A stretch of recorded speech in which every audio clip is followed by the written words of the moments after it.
A'udzubillahi minasyaitonirrajim. Bismillahirrahmanirrahim. Assalamualaikum warahmatullahi wabarakatuh. Alhamdulillahi rabbil alamin. Wassalatu wassalamu ala asyrafil anbiya'i wal mursalin sayyidina wa maulana Muhammadin wa ala alihi wa sahbihi ajma'in. Subhanaka la ilma lana illa ma 'allamtana innaka antal alimul hakim. Wala haula wala quwwata illa billahil aliyil azim. Amma ba'du. Apa khabar sedang penonton setia? Tanyalah Ustaz seindah kasih, biar tahu jangan keliru. Saya mengharapkan walau di mana jua anda semua berada, mudah-mudahan senantiasa dalam keadaan sihat walafiat, dirahmati dan disayangi oleh Allah Subhanahu wa taala. Amin Allahumma amin. Alhamdulillah tuan-tuan dan puan-puan, syukur kehadrat Allah Subhanahu wa taala, kembali kita bersiaran pada pagi ini, bagi edisi Selasa 18 April 2023. Salam 27 Ramadan 1444 Hijri. Bagaimana khabar qiyamul lail kita semalam? Saya mengharapkan mungkin yang bangun semalam kita dapat sama-sama ikhlaskan niat kita semata-mata kerana Allah Subhanahu wa taala, dan semoga kita direzekikan untuk bertemu dengan malam yang lebih baik daripada 1000 bulan, iaitu malam Lailatul Qadar. Amin insya-Allah, mudah-mudahan. Dan tajuk yang cukup menarik. Mungkin ada dalam kalangan kita yang letihnya masih belum hilang. Jadi kita bawakan topik yang cukup menarik pada pagi ini, iaitu letih hilang manfaat kekal. Apa yang bakal kita bicarakan pada pagi ini, sama-sama kita akan kupas, iaitu kita bawakan panel sebagaimana biasa, tidak lain dan tidak bukan Al-Fadhil Ustaz Muhammad Yaakob Yusra. Assalamualaikum Ustaz. Assalamualaikum warahmatullahi taala wabarakatuh. Sihat Ustaz? Baik, alhamdulillah sihat. Letih hilang manfaat kekal Ustaz? Ya, insya-Allah mudah-mudahan akan hilang letih hari ini. InsyaAllah. Nampak muka letih tapi insya-Allah manfaatnya kekal Ustaz. Saya pun nampak letih kat hari ini Ustaz. Tapi semangat bila bersama dengan Ustaz Yaakob Yusra. Baik, kepada anda para penonton yang ingin mengajukan soalan dan juga kemusykilan berkaitan topik kita pada pagi ini, sebagaimana biasa anda boleh hubungi kami menerusi talian yang tertera di kaca TV anda, talian bebas tol, atau paling mudah tinggalkan soalan anda menerusi ruangan komen di Facebook Tanyalah Ustaz TV3, dan yang menonton menerusi Facebook Live, jangan lupa untuk tekan butang kongsi, sama-sama kita bantu sebar luaskan. Dan juga anda juga boleh menonton kami menerusi stream di Tonton HD, dan juga Tanyalah Ustaz bersiaran serentak menerusi TV3 dan TV9. Di TV9 kita lanjutkan 30 minit siaran tambahan sehingga jam 8.30 pagi. Jadi terus dia menonton sehingga ke hujung rancangan. Baik, letih hilang manfaat kekal. Jadi bila kita sebut tentang letih ni, banyak benda yang menjadi penyebab kepada letih Ustaz. Dan manfaat itu, apakah mungkin sebagai mukadimah yang boleh Ustaz kongsikan kepada para penonton Tanyalah Ustaz seindah kasih pada pagi ini Ustaz? Baik, bismillahirrahmanirrahim. Assalamualaikum warahmatullahi taala wabarakatuh. Terima kasih kepada sahabat dan guru saya Dai Anas dan rakan-rakan penonton Tanyalah Ustaz yang masih setia bersama, yang saya yakin pada pagi ini ramai yang bangun awal kerana pada malam 27 Ramadan. Dan sejujurnya kalau kita tengok pagi ini, subhanallah, tanda-tanda yang sangat banyak. Mudah-mudahan kalaulah ada cebisan daripada Al-Qadar itu Allah kurniakan kepada kita semua, yang mana gandaannya disebut oleh Dai Anas tadi lebih baik daripada 1000 bulan, insya-Allah. Bila sebut tentang Allahumma shalli alaihi wasallam, tajuk perbincangan kita pada pagi ini tentang letih. Letih ni akan hilang, manfaat tu akan kekal. Maka tuan-tuan kena ingat, dalam kehidupan kita ni tuan-tuan, apa pun yang kita buat mesti penat. Saya ulang, apa pun yang kita buat mesti penat. Malah tak buat apa-apa pun penat. Try tengok, duduk saja dengan kan, waktu Covid hari tu, PKP, duduk rumah, cemuih tuan-tuan. Letih. Tak buat apa-apa pun, dia duduk gelebek semua benda. Dia rasa tak boleh dalam kehidupan ini tidak melakukan sesuatu perkara. Maka alangkah ruginya kalaulah dalam kehidupan kita tidak ada satu manfaat yang mampu kita kekalkan dia sebagai momentum yang boleh menjadi pemberat amal. Sedangkan apa pun yang kita laksanakan, tidur penat, makan penat, lari penat, duduk saja pun penat. Cuma tuan-tuan, macam mana nak memanfaatkan daripada setiap gerak-geri, keperincian dalam kehidupan kita, daripada tangan, kaki, tubuh, anggota tubuh badan kita ini dapat dimanfaatkan sebagai barang yang kalaulah kita berletih-letih pun ianya akan ada tuaian yang baik dapat kita ambil di akhirat kelak. Nah, maka justru tuan-tuan, inilah tajuk perbincangan yang kita akan tuntaskan baki pengakhiran 3 hari yang terakhir Ramadan yang Allah mungkin izinkan kepada kita secara maksimum. Kalau terkejut tergempak hari Jumaat Raya, lagi demam kita, cuma tinggal lagi 2 hari sahaja. Mudah-mudahan Allah memberikan keberkatan dan kebaikan kepada semua berkat daripada 27 Ramadan yang telah Allah izinkan kepada kita semua, insya-Allah, agar tuan-tuan sebelum kita pergi jauh, dan tuan-tuan ambil satu manfaat yang kekal dengan tekan butang share, kan, kongsikan kepada orang lain ataupun tag kawan-kawan kita, kan, cuba tag kawan-kawan. Kadang-kadang mungkin saat lagi tengah hari dia bangun sikit atau lewat sikit dia bangun, dapat manfaat ilmu kepada dia, dan pasti sebabkan share kita tadi akan kekal sebagai pemberi amal kepada kita semua, insya-Allah. Ayuh, sama-sama kita teruskan sebarkan kebaikan mungkin kepada sahabat-sahabat kita yang masih lagi belum menonton kita di Tanyalah Ustaz Sinar Kasih pada pagi ini. Kita sebar-sebarkan kepada mereka, mudah-mudahan ramai lagi yang bersama-sama dengan kita menyertai menonton Tanyalah Ustaz pada pagi ini. Baik, Fadil Ustaz, kita ada sahabat penonton di Facebook pada pagi ini untuk soalan yang pertama, iaitu Alshal yang bertanya, Assalamualaikum warahmatullahi wabarakatuh. Waalaikumsalam warahmatullahi taala. Adakah dengan melakukan kebaikan walau sekecil apapun pasti akan dibalas dengan kebaikan oleh Allah Subhanahu wa taala? Dan yang kedua, bagaimanakah dengan setiap perbuatan dan kebaikan amalan yang tidak diniatkan kerana Allah, sebaliknya berlakunya ujub dan riak dalam diri dengan kebaikan yang telah dilakukan dengan mengutamakan pandangan manusia berbanding pandangan Allah Subhanahu wa taala? Mohon penjelasan Fadil Ustaz. Okay, baik, terima kasih pada Puan Aisyah, soalan yang baik untuk permulaan perbincangan kita pada pagi ini berkaitan adakah dengan melakukan amal walaupun dengan sekecil-kecil amalan pun akan balasan di sisi Allah. Maka Allah telah berjelaskan dalam dalil yang selalu kita dengar dalam surah Zalzalah pada ayat yang ke-7, Allah kata faman ya'mal misqala zarratin khairan yarah. Allah kata apa? Walaupun dengan sebesar zarah amal kebaikan yang kita lakukan, maka pasti kita akan menerima pembalasan. Maka pada amalan yang baik, maka akan diberikan ganjaran yang baik. Amalan yang tak senonoh, perbuatan maksiat yang tak elok, walaupun dengan sebesar zarah perbuatan tersebut, tetap akan ada pembalasan di sisi Allah Subhanahu wa taala. Maka tuan-tuan rahmati Allah Subhanahu wa taala, kalau kita bandingkan dalam soal kecil atau besar ini hanya pada sudut pandang ilmu kita sahaja. Ada orang yang nampak dengan menderma RM10 itu adalah nilai yang kecil. Tetapi kepada orang yang tidak punya ruang, maka RM10 itu adalah nilai yang besar. Siapa yang menentukan timbangan berat besar ataupun kecil ini? Hanya mutlak milik Allah Subhanahu wa taala. Maka tak pelik kalau kita buka dalam Sahih Bukhari menceritakan kisah-kisah yang kecil-kecil tetapi besar dari segi rahmatnya. Seperti mana seorang pelacur yang berlaku ihsan kepada seekor anjing pun Allah boleh memberikan dia syurga. Seperti mana Sayyidina Bilal bin Rabah yang hanya berkhidmat sebagai muazzin, yang dia istiqamah ketika mana sebelum solat berjemaah, sebelum solat fardu dia akan solat sunat wudu. Setiap kali itulah istiqamah yang dia buat. Sudut pandang manusia ada depa nampak benda tu besar, tak besar. Tapi pada Allah Subhanahu wa taala tidak ada satu pun perkara yang kecil melainkan dengan izin Allah Subhanahu wa taala yang menentukan ganjaran. Yang kedua, dia tanya perbuatan berkaitan beramal sebab orang dan riak, bukan kerana Allah Subhanahu wa taala. Tuan-tuan, sebab tu Al-Imam Nawawi rahimahullah taala meletakkan hadis yang pertama dalam kitab Matan Arba'in yang bercerita tentang apa? Innamal a'malu binniyat. Menunjukkan bahawa betapa pentingnya berkaitan orang yang berniat sebelum dia melakukan sesuatu. Kita nak main sendiri niat. Kita dengar duduk depan televisyen sekarang pun kita niat, ya Allah, kau jadikanlah amalan aku pada hari ini sebagai benda yang boleh memberatkan timbangan amal. Kau jadikan telinga aku menjadi saksi di atas pendengaran pada 27 Ramadan ini, dapat kami isi dengan benda-benda yang memberikan harmoni kepada kehidupan. Maka yang penting apa? Kita buat, jangan duk nganga saja. Imam Fakhruddin Ar-Razi menyebut yang dikatakan riya itu ialah menzahirkan sesuatu yang tidak ada pada hatinya, supaya orang ramai ni tengok dia, nampak dia bagus, nampak dia elok. Dan Nabi sebut dalam satu hadis, Nabi kata apa? Perkara yang paling aku takut kepada umat aku adalah syirik yang kecil. Sahabat tanya, wahai Rasulullah, apa itu syirik kecil? Nabi kata apa? Iaitu adalah riya. Nah, Allah Subhanahu taala berfirman, pergilah kepada orang yang kamu hendak tunjukkan amalan. Maksudnya Allah kata apa? Orang yang buat amalan sebab orang lain ni nanti di hadapan Allah, Allah kata apa? Hampir cari orang yang nak tunjuk sangat. Anak dia puji hang kan? Anak dia kata hang bagus kan?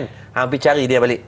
Sebab apa? Allah tidak menerima amalan yang dilakukan. Maka mudah-mudahan Allah memelihara kita daripada sifat riya ataupun apa jua benda yang konflik of interest dalam setiap perkara yang kita lakukan. Betul. Termasuk perbincangan kita pada pagi ini, mudah-mudahan Allah pelihara hati dan jiwa kita, insya-Allah. Letih hilang, manfaat kekal. Baik, kita ada soalan yang berikutnya berkaitan topik kita pada pagi ini dengan izin Fadil Ustaz. Di Facebook kita ada Abdullah Abdul. Assalamualaikum warahmatullahi wabarakatuh. Soalannya Ustaz, antara amalan yang sangat dituntut dilakukan dalam bulan Ramadan ini ialah bersedekah. Bagaimanakah caranya untuk kita istiqamah dalam bersedekah serta ikhlaskan hati ketika memberi? Mohon perkongsian ilmu daripada Ustaz. Okay, baik, terima kasih pada Tuan Abdullah Abdul atas soalan yang saya rasa ni namanya actionable knowledge. Bila kita bincang, terus pakat-pakat boleh buat. Duk sembang bincang sampai 18 jam, lelah tak buat tahuan apa, jadi rugilah kan. Jadi tuan-tuan, bila sebut tentang amalan mana yang kita boleh buat dan dia kekal, agar yang paling pentinglah istiqamah kita dapat melaksanakan amalan tersebut. Tuan-tuan cari benda-benda yang mudah-mudah yang kita boleh apply dulu. Contoh kita pi biasa hari-hari biasa kita pi beli nasi lemak. Maka apa salahnya kalau kita bagi RM10, kita beli harga kita mungkin RM4.50. So masih ada baki RM5.50 tadi. Kita buat apa? Kita abang dekat peniaga tadi, duit baki RM6 ni, kau tolong Sat cari mana-mana budak yang nampak bersesuaian untuk menerima duit ni, bagilah dia makan nasi setiap hari. Walaupun nampak dengan baki RM6, Allah Sat, RM6 ya pun bukan dapat manfaat besar, tak, sangat besar. Saya bercakap di atas kapasiti tuan-tuan, saya ketika mak saya meninggal pada umur 13 tahun, saya pernah menangis Ustaz. Di sekolah bila saya tengok kawan-kawan bawa bekal, saya tak ada bekal. Sebab mak saya dah tak ada dah ketika tu, nak bekal siapa nak tolong bawa bekal. Menangis saya tengok kawan-kawan saya makan, tak mau pergi kantin, merajuk. Maka ketika tu saya masih ingat kawan saya, masya-Allah, namanya Hafiz Sabhi ketika tu, sampai sekarang kami masih bersahabat, sahabat baik. Dia beritahu kat mak dia, kata saya sekian-sekian. Kemudian mak dia semenjak daripada saya tingkatan 1, saya masih ingat, sejak almarhum ibu saya meninggal, sampailah saya habis kepada stam di sekolah tersebut, mak dia akan masak setiap hari 1 bungkus nasi kepada saya sampai habis.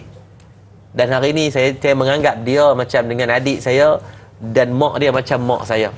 Yang pasti dan pasti saya akan cuba jaga sebaik mungkin mereka ini. Walaupun setiap hari bagi nasi modal RM1 je Ustaz, tapi subhanallah nilainya sangat besar pada saya. Begitu jugalah dalam kita dalam memberi, jangan pernah fikir benda yang payah, buat je benda apapun yang senang. Kalau seorang sahabat Nabi yang nama Abu Mirsad radhiyallahu anhu, yang sangat miskin dikenali Abu Mirsad ini, bila ditanya Rasulullah bercakap tentang sedekah, amalan kebaikan, infak, maka dia lari balik ke rumah tengok apa benda yang ada dalam rumah. Maka duka cita dalam rumahnya kosong, tak ada satu pun makanan ataupun harta yang boleh diinfakkan, kecuali ada sebiji bawang sahaja. Bayangkan ada bawang basal saja dalam rumah. Nak abang kata susah sungguhlah kawan ni, sahabat ni Abu Mirsad. Maka dia pergi jumpa dengan Rasulullah, "Wahai Rasulullah, aku cuma ada bawang je kat rumah aku, yang lain tak ada apa dah, hak ni saja." Maka dia kata boleh tak wahai Rasul, aku nak bersedekah juga dengan bawang ini. Tuan-tuan, tak tergambar kita bagaimana sahabat isarnya mereka dengan kebaikan sampai macam tu sekali. Maka justru tuan-tuan, carilah walaupun benda itu benda yang kecil, yang penting kita mula buat. Version 1 is better than version none. 1 lebih baik daripada kosong. Bahasa mudah, buat sampai jadi. Jangan sembang kari. Jangan sembang gajah terbang. Kalau sembang saja tak ada apa-apa tindakan. Jadi pagi ni dah boleh buat dah. Betul. Kan, tajar orang menghafal Quran, bayar bil elektrik masjid, surau, tak kisahlah apa benda kita boleh buat, yang penting jalankan pelaksanaan agar istiqamah. Betul. Kita kekal dengan ibadah sedekah jariah tersebut, insya-Allah. Bukan yang dipandang pada nilainya, yang penting keikhlasan untuk kita memberi itu. Baik, berikutnya Ustaz, kita ada sahabat pemanggil yang pertama pada pagi ni menanti di talian. Halo, Assalamualaikum. Waalaikumsalam warahmatullahi. Dan yang nak juga bahagia Ustaz Yaakob Usra. Ya, saya. Assalamualaikum. Assalamualaikum warahmatullahi taala wabarakatuh. Bagaimana yang kita tahu Ustaz, nak hilang letih itu memang payah. Kita tak pernah, sebelum bulan Ramadan ni kita tak pernah bangun tahajud, tak pernah buat tarawih, tak pernah doa anak, memang letih. Jadi bagaimana untuk menghilangkan kelitihan, untuk mendapatkan manfaat pahala tu, bagaimana untuk dapat niat yang terdahulu niat nawaitu, dan juga untuk mendapatkan keikhlasan Dan adakah selepas Ramadan itu juga dikira mendapat manfaat selepas masuknya orang satu Syawal tu untuk istiqamah, untuk mendapatkan manfaat dan pahala. Kita lebih lanjut daripada Ustaz. Terima kasih. Assalamualaikum. Sama-sama. Waalaikumsalam warahmatullahi wabarakatuh. Terima kasih Encik Ilyas Abu Bakar dari Pulau Pinang. Satu soalan yang memberi tamparan juga sebenarnya. Sebab setiap orang sebagaimana yang telah pun disebutkan oleh Fadil Ustaz, ada ketikanya kita semangat, ada masanya keletihan itu datang Ustaz. Nak kekal momentum tu sedikit syarahan. Baik, tuan-tuan, sebagai manusia yang biasa, bukan kata Haji Ilyas saja, saya, tambah lagi kita anak-anak muda ni lagi banyak ujiannya. Betul. Maka memang iman itu bertambah dan berkurang. Begitu juga dengan pengetahuan kita. Ada benda yang kita tahu, ada benda yang kita tak tahu. Cuma bagaimana nak memastikan kekalnya momentum ni tuan-tuan, maka disebutkan apa? Allah suka kepada orang yang berjemaah. Perbantuan Allah ni bila kita buat secara ramai-ramai. Sebab tu tuan-tuan, walaupun tahajud ini disunatkan kita buat lone ranger kat rumah sendiri, tetapi tuan-tuan, dalam konteks semasa hari ini tuan-tuan, dalam keadaan yang iman kita sangatlah nipis, senipis mungkin kulit bawang tadi, maka tuan-tuan, yang terbaik kalau kita mampu buat, pergi berjemaah walaupun dengan tahajud. Pergi tumpang dengan Tok Imam, kita semayang. Contohlah kena semayang tasbih seorang-seorang, saya rasa demam kita dengan lupa subhanallah walhamdulillah. Dah berapa kali baca tadi, baca asal macam 40 dah. Tuan-tuan demam kita kalau dekat nak sejam. Jadi apa yang kita mampu buat adalah sebaik mungkin kalau boleh tuan-tuan, dengan keadaan fasa yang penuh dengan hedonisme, budaya keseronokan yang disuntik dengan kepelbagaian ruang yang ada. Dia tak boleh masuk ke pintu depan, dia masuk ke atas, dia tak boleh ke atas, dia kuat lentang ke bawah, tak boleh ke atas, dia pelik belakang ke tepi. Dia akan ikhtiar ke mana pun agar kita ni disibukkan. Maka macam mana kita nak memastikan momentum tu kuat? Kita buat ramai-ramai, buat dengan di masjid atau bangunkan ahli keluarga. Saya ingat dulu waktu zaman saya baru mula-mula kahwin, saya dengan isteri di Azhar di Mesir ketika tu, saya tabi' dia. Kami kan bila pasangan baru kahwin, apa kami buat adalah setiap hari kami buat penggiliran untuk bangunkan setiap pagi. Buat giliran, siapa yang tak bangun kena denda. Kenapa? Kena masak jadual. So bila buat rotation macam tu, subhanallah, baru kita rasa nikmat perkahwinan. Di antaranya adalah kita mampu untuk saling berpesan-pesan dengan ibadah yang disebut wa tawassaw bil haqq wa tawassaw bis sabr. Tu Cik Haji Ilyas, usahakan untuk kita dapatkan sekel-sekel yang boleh membina iman. Bukan sekel-sekel yang ajak banyak melepak. Bukan sekel-sekel jenis lolak, tahuan punca ni. Maka dalam keadaan bukan kita tinggalkan kawan-kawan yang sedia ada, tapi belajar untuk kita improve benda-benda yang tak ada dalam diri kita. Mudah-mudahan Allah memberikan keberkatan, kerana nilai istiqamah itu mahal. Disebutkan istiqamah huwa karamah. Istiqamah ni adalah karamah yang Allah nak bagi pada kita. Macam mana nak istiqamah? Senang je, mujahadah. Mudah-mudahan dengan mujahadah, daripada payah akan menjadi senang, daripada senang bersenang-senanglah kita nanti akhirat, insya-Allah. Masya-Allah, tabarakallah. Semangat yang perlu hadir dalam diri kita dalam kita mengerjakan ketaatan kepada Allah Subhanahu Wa Taala. Banyak lagi akan kita kongsikan. Untuk topik kita pada pagi ini, letih hilang manfaat kekal. Terus kekal setia menonton tayangan Ustaz Seindah Kasih kembali selepas ini.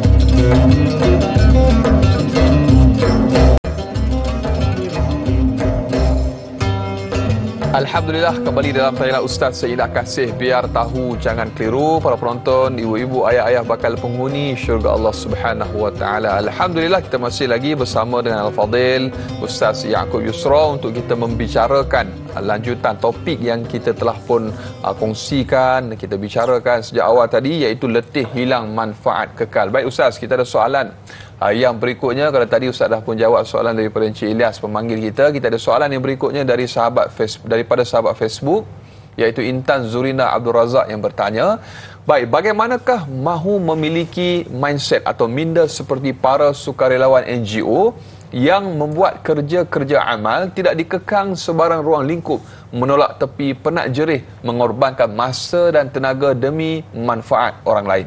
Dan yang kedua, tidak semua orang mampu berbuat demikian.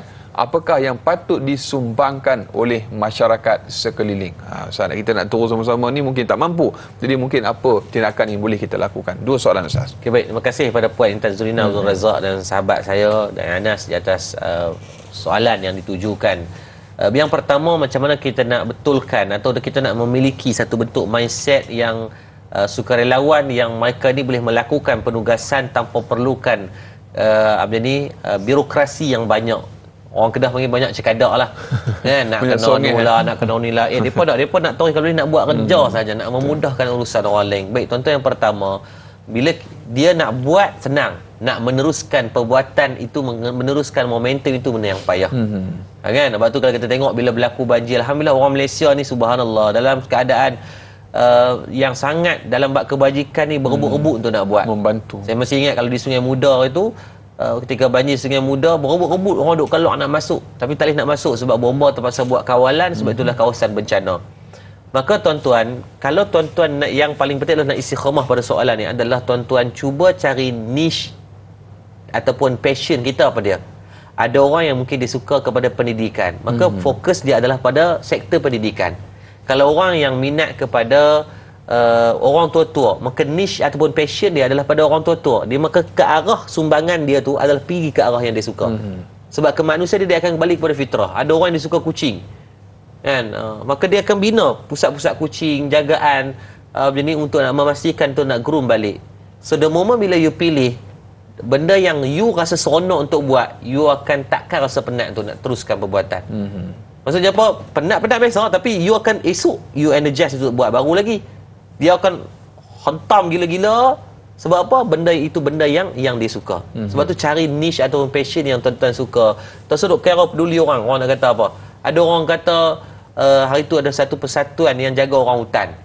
Orang kata hampa ni tak ada kerja, orang hutan berapa nak pulun, jadi dia nak buat keluarga angkat orang hutan lah, apa segala macam ni benda kan. Tak seduk peduli orang kata, selagi mana benda itu memberikan manfaat dalam alam ini, terus buat.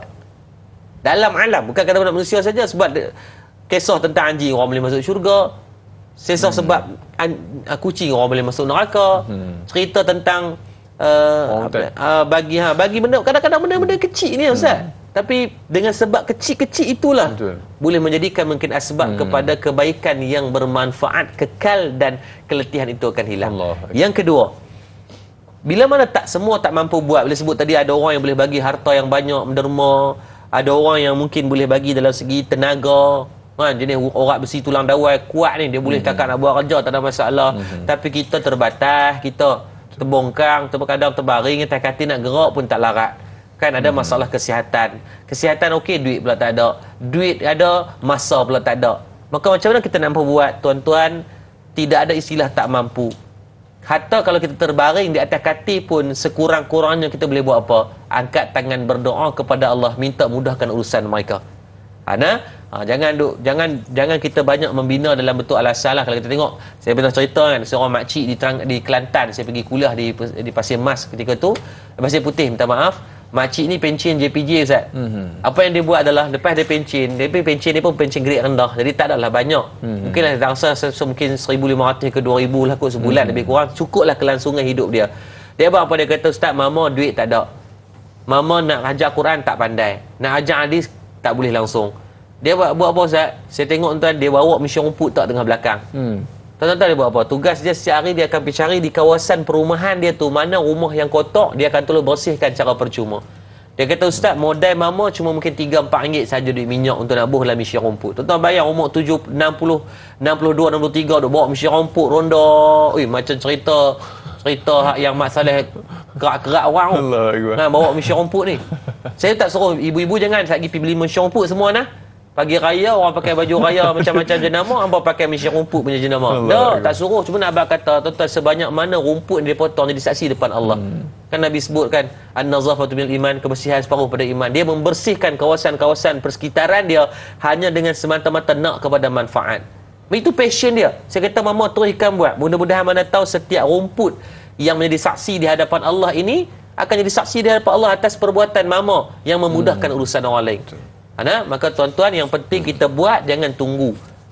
Duk tunggu saja tak dia kerja. Mudah-mudahan Allah memberikan keberkatan pada dua soalan tadi. Amin, insya-Allah. Mudah-mudahan terjawab soalan sahabat kita yang bertanya. Terus semangat, kerana manfaat itu pasti kekal dan keletihan itu pasti hilang. Baik, berikutnya kita ada sahabat pemanggil di talian pada pagi ini. Fadhil Ustaz. Halo, Assalamualaikum.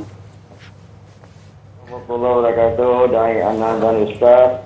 Okey, saya cuma ada soalan yang begini nak ajar kepada Ustaz. bagaimanakah ciri-ciri prinsip hidup seseorang yang dikatakan letih, hilang, manfaat kekal dalam kerja buat kehidupan seharian? Itu soalannya. Terima kasih. Assalamualaikum warahmatullahi wabarakatuh. Assalamualaikum warahmatullahi wabarakatuh. Terima kasih Haji Ismail. Soalan yang saya rasa memberi satu gambaran yang besar juga kepada kita. Sebab kadang-kadang ialah dalam kita melakukan kebaikan, kadang-kadang ada ketikanya Allah Ta'ala menguji kita. Ini tambahan sedikit Ustaz. Nak memberikan itu kadang-kadang orang lain bagi banyak, kita pula bagi sikit. Jadi mungkin ada perkara-perkara yang mungkin melemahkan semangat kita sedikit Ustaz. Baik, tuan-tuan rahmati Allah. Bila sebut tentang prinsip untuk kita nak buat sesuatu benda, tuan-tuan, itu adalah bentuk yang itu karakter kita. Itulah jati diri kita. Maka tuan-tuan rahmati Allah Subhanahu Wa Taala, pegang satu benda. Jangan pernah memakaikan baju orang kepada baju kita. Kerana mungkin baju yang kita nampak elok pada dia belum tentu elok kepada kita. Baju yang kita tengok fit pada tubuh dia belum tentu fit pada tubuh kita. Saya tengok Diana Sensor pakai baju subhanallah dengan bunga-bunga tu, dia punya dalam reka punya besar bunga kan. Ini belum diri ke Ustaz? Subhanallah. Jadi bila saya berkenan baju yang Diana pakai ni, belum tentu baju ni sesuai dengan saya. Mungkin saya lebih besar. So kesesuaian pada Anas itu bila saya curi dan saya pakaikan pada diri saya, maka nampak macam nangka, balut nangka lagi. Dia tak ada tanjak. Dia tak ada, nampak uduh. Betul. Kan, nampak macam tahu Teletubbies. Nampak seketui macam tu. Lepas tu saya kata apa? Jangan memakaikan pakaian orang kepada pakaian kita kita kepada orang. Betul. Hari ini disebabkan kita terdidik dengan terlalu banyak drama-drama, cerita-cerita yang tak realiti ini, maka kita mengimpikan kadang-kadang benda yang terlalu hebat dan besar-besar sangat. Dok suami kiriman Tuhan kan, isteriku tidak berdosa, banyaklah tak berdosa kan. Maka jangan melukis benda yang di luar daripada keterbatasan kita. Maka sebab tu tuan-tuan, dalam bab memberi, melakukan manfaat yang kita mengharapkan ianya kekal, jangan tunggu banyak baru kita nak beramal, tetapi beramallah sampai benda itu jadi banyak, walaupun dengan sekecil-kecil amalan. Contohlah Haji Ismail mungkin pagi-pagi beli friskies, makanan-makanan, pokok tak kisahlah makanan kucing jenis-jenis apa pun, tak kira lah jenama apa pun, walaupun dengan harga 2-3 ringgit, kita pergi tabak tepi jalan, tengok kucing-kucing, kita jamu dia makan, dapat pahala saja. Tak ada kerja apa, dia lalu kot sungai, dia tengok tak apalah, pergi beli dedak ikan, dia tahu dalam sungai kufa dia ikan, duduk kat jambatan tu berum, dia tabak sedar 50 biji dia tabak, tuan-tuan, mungkin 30 biji ada ikan yang akan makan, dapat pahala 30 daripada ikan tadi. Maka sebab tu tuan-tuan, persoalannya hari ni, tuan-tuan pilih untuk nak buat apa, walaupun dengan sekecil-kecil benda. Contoh paling mudah, contoh kalau kata esok cuti, apa salahnya kalau anak beranak kita dah balik ramai-ramai main di rumah, daripada kita duduk biar saja dia duduk membawang, duduk tengok telefon saja, kita ajak semua pergi masjid. Buat apa? Cuci masjid contohnya. Biar anak beranak kita, Tuan Haji Muhammad Yusof punya keluarga kan, adik-beradik saya 8 orang, 9 orang Ustaz Murtada meninggal, pakat pergi bersihkan masjid, bersihkan kubur. Buatlah apa benda-benda aktiviti yang mengikat ia dengan amal yang boleh memberatkan timbangan amal. Benda yang paling penting, key point ni adalah start doing now. Jangan tangguh-tangguh. The moment you start tangguh, insya-Allah good luck takkan jadi dah. Tapi the moment kita buat sekarang, we are not looking for perfection. Kita tak harapkan kepada kesempurnaan, tetapi kita pergi ke arah kebaikan yang menyempurnakan kebaikan yang Allah akan bagi kepada kita. Insya-Allah, mudah-mudahan. Amin, insya-Allah, mudah-mudahan terjawab soalan sahabat kita yang bertanya. Dan bila kita sebut tentang letih, hilang, manfaat kekal, sebagaimana Ustaz sebut tadi, letih itu memang semua benda kita buat ni letih Ustaz, tak kira lah benda itu mendatangkan manfaat ataupun tidak, tetapi kita mengharapkan agar apa yang kita lakukan dalam keletihan itu mudah-mudahan ianya satu perkara yang memberikan manfaat dunia dan juga akhirat. Baik, berikutnya kita ada Nur Faizah Syahrum di Facebook Ustaz. Soalannya Ustaz, bagaimanakah memujuk hati supaya tidak merasa letih ketika menjaga ibu bapa yang memerlukan rawatan di hospital atau klinik, dan pada waktu yang sama menguruskan anak-anak sekolah agar perkara yang dibuat sepanjang waktu tidak berkurang manfaatnya. Masya Allah, tabarakallah. Ni soalan mewakili anak-anak yang soleh dan solehah ni Ustaz. Nak jaga tu 10 orang anak, belum tentu menjaga seorang ibu yang mampu menjaga 10 orang anak Ustaz. Sedikit cerahan. Baik, terima kasih kepada Puan Faizah Syahrum atas soalan yang sangat baik. Bila sebut tentang mak ayah ni tuan-tuan, satu benda yang saya rasa tolonglah tuan-tuan pandang dengan pandangan yang penuh dengan nilai kebaikan yang bukan kita buat untuk dia, kita buat untuk kita. 2 hari 3 hari yang lepas ada seorang makcik mai jumpa saya, demi Allah mai jumpa di tempat saya. Nak buka puasa lah, dia tu Ustaz boleh nak jumpa sekejap, nak jumpa sangat. Dia cerita Ustaz, dia kata dia ada 3 orang anak dia. Sekarang dia kata 3 orang anak, seorang tu dia tunjuk anak yang duk jaga dia tu. Dan mak tu kata apa? Ustaz, ni anak saya yang seorang ni Ustaz, syurga untuk dia. Nangis Ustaz. Saya dengar tu, ya Allah, Rabbi seronoknya kalau lah perkataan tu arwah mak saya boleh sebut pada saya, walaupun sekali pun saya rasa saya dah bahagia gila lah. Makcik tu ulang banyak kali, Ustaz, ni anak yang syurga untuk dia. Syurga untuk dia. Syurga untuk dia. Subhanallah. Nabi kata apa? Redha Allah itu bergantung kepada redanya mak ayah kita kepada kita. Dan saya kata, mana lagi 2 orang? Dia kata, Ustaz tolonglah buat sembahyang hajat. Dia kata anak dia 2 orang ni tak mai tengok dia, tak mai jenguk dia. Padahal rumah dalam tak berapa minit je daripada yang hari tu tak mai tengok terus. Hak tu dia tak nak ada leng dah. Yang ni ada anak leng lagi. Dia kata ada marah apa-apa, tak ada apa pun, tak ada masalah apa langsung. Tapi tiba-tiba anak ni tak mau. Sebab tu tuan-tuan, saya merayu sangat tuan-tuan. Kalau tuan-tuan tak mau mak tuan-tuan, bagi kat saya lah mak tuan-tuan. Allah. Sebab saya tak ada nilai tersebut. Tolonglah. Nah, sebab tu hari ni tuan-tuan sekejap lagi cuba cek telefon masing-masing. Cuba tengok tuan-tuan, bila lah kita call mak ayah kita. Bila lah tuan? Ke dia orang je call. Kan? Biasa dulu kita kecil-kecil kalau call mesti nak minta duit, mak nak minta. Mak pun tahu dah. Kalau call saja mesti mak tanya, "Hang nak berapa?" Berapa? Kan? Straight to the point. Kan, straight to the point. Hang nak berapa abang lah tu duk tanya atau duk kono-kono lah tuan. Hari ni kita buat pelik sikit. Kan, walaupun nak balik dah esok, dia tahu esok saya nak balik belum tentu tuan boleh sampai. Betul. Allah boleh takdirkan macam-macam berlaku, tapi yang duk ada sekarang boleh buat terus. Apa salahnya tuan-tuan call dia, mak sihat tak? Mak, adik rindu mak jaga kesihatan. Mak, esok kita buka puasa sekali mak nak. Mak cek rindu sekian. Tuan-tuan try buat. Walaupun tuan-tuan berhubung dengan dia mungkin seminit 2 minit saja, tetapi nilaian tuan-tuan, keseronokan, kebahagiaan dia mungkin sepanjang hari menanti kehadiran tuan-tuan untuk balik. Usahakan. Lepas tu saya, kalau tuan-tuan saya, kenapa saya memilih untuk berada dengan apa yang saya buat sekarang? Sebab hari-hari saya boleh jumpa ayah saya. Ayah saya setiap hari akan pergi sabu sampah apa semua, setiap hari boleh jumpa untuk salam dengan dia, kecuali saya duduk kat luar. Cuma ayah saya memang saya beli telefon banyak kali pun, ayah saya bukan jenis orang yang pegang telefon. Beli 5 biji ayah saya akan macam ni, dia tak cas dan sebagainya. Tapi saya memilih untuk sentiasa kalau balik tu letih-letih berjumpa dengan dia, salam dengan dia, cium tangan dia, rasa dah okey dah. Rasa okey sangat dah. Jadi tolonglah tuan-tuan, saya merayu sangat yang ada mak ayah manfaatkan sebaik mungkin. Kalau soalan tadi dia tanya duk jaga mak ayah sakit kak jaga mak ayah kak sakit ni kak tunggu. Di dunia Allah akan bagi kebaikan. Tak payah tunggu akhirat kak. Dunia Allah akan bagi kebaikan. Demi Allah saya jumpa banyak dah orang ni dia khidmat dengan mak ayah dia, Allah bagi kejayaan yang luar biasa pada dia. Kalau Allah tak bagi kita nampak zahir kekayaan pada kak, kesihatan kak mungkin kurang baik pun, Allah bagi pada anak-anak. Allah tak bagi pada anak-anak, Allah bagi kepada mungkin pasangan kita. Kak teruskan buat. Saya doa kak sampai mati kak boleh khidmat kepada mak dan ayah. Amin. Kalau kak jadi macam saya, kak akan menyesal tak ada khidmat yang kita boleh buat setelah dia meninggal dunia. Yang kedua, urus anak-anak pula. Kadang-kadang kelangsungan jaga ni, lepas tu para suami tolonglah izinkan isteri untuk berkhidmat. Tuan-tuan, hari ini kita izinkan pasangan kita berkhidmat kepada mak dan ayah dia atau mak ayah kita. Tuan-tuan tunggu nanti. Allah akan takdirkan pasangan anak-anak kita akan mengutamakan kita balik. Sebab tu dalam Nabi sebut dalam hadis Ustaz, perbuatan kepada mak ayah ni segera Allah akan balas dunia. 2 benda yang Allah akan segera balas dunia. Tak tunggu akhirat. Akhirat ada juga. Dunia Allah balas juga. Yang pertama sedekah. Dunia apa Allah akan bagi dah. Imam Hasan al-Basri ditanya apakah kebaikan orang kafir yang bersedekah, akhirat tak ada, dunia ada. Dipelihara daripada bala bencana dan diberikan kemurahan rezeki. Yang kedua apa dia? Perbuatan kepada mak dan ayah. Tuan-tuan, kalau hari ni tuan-tuan jarang call mak ayah, tuan-tuan tunggu anak-anak akan jarang call kita. Kalau hari ni tuan-tuan dan saya jarang berdoa kepada mak dan ayah, tuan-tuan tunggu anak-anak nanti akan disibukkan juga daripada berdoa kepada kita.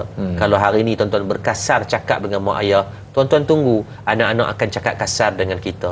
Sebab tu saya kata apa, dengan mak ayah is not what you give you get back, you get more.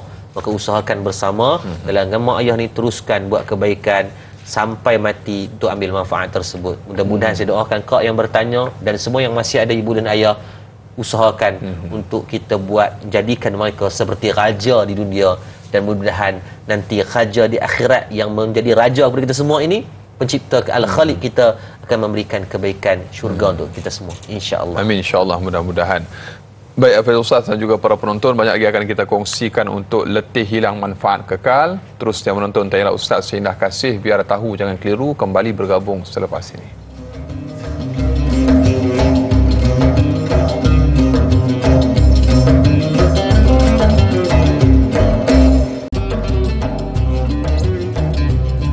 Alhamdulillah, terima kasih dan terima kasih. Kurang lebih sejam kita telah pun bersiaran dalam Tanyalah Ustaz seindah kasih, biar tahu jangan keliru. Salam 27 Ramadan kepada ibu-ibu, ayah-ayah, para penonton bakal penghuni syurga Allah Subhanahu wa taala. Dan kita masih lagi bersama dengan Al-Fadhil Ustaz Yaakob Yusra untuk kita meneruskan diskusi topik kita, letih hilang manfaat kekal. Bila cerita letih ni, memang banyak benda kita buat letih, cuma nak tahu adakah ianya letih yang bermanfaat ataupun tidak. Baik Ustaz, soalan yang berikutnya kita ada Jai di Facebook. Saya pernah melihat satu rancangan, pernah menonton satu rancangan seorang wanita mu'alaf yang aktiviti hariannya sangat sibuk dengan kerja-kerja amal di samping menguruskan restoran dan menguruskan pula anak-anak yatim.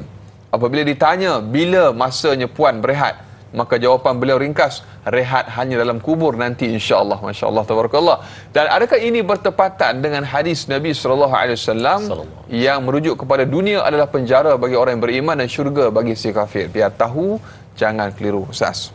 Baik, terima kasih kepada Abang Jai kita. Masya-Allah, soalan yang insya-Allah mudah memberikan kebaikan kepada kita semua dalam kita nak membahaskan berkaitan seorang mu'alaf yang dia boleh jaga rumah anak yatim, dalam masa yang sama menguruskan bisnes, maksudnya dunia dan akhirat dia sapu. Allah. Kan? Maka bila ditanya, dengan kita dengar tu tahu dah memang sibuk punya ni, memang jenis tak relax punya. Business kan? Dengan nak handle kewangan di bisnes dan juga nak jaga kecukupan di rumah anak yatim. Bila ditanya nak rehat kat mana, rehat dalam kubur. Yang bertepatan dengan para sahabat buat.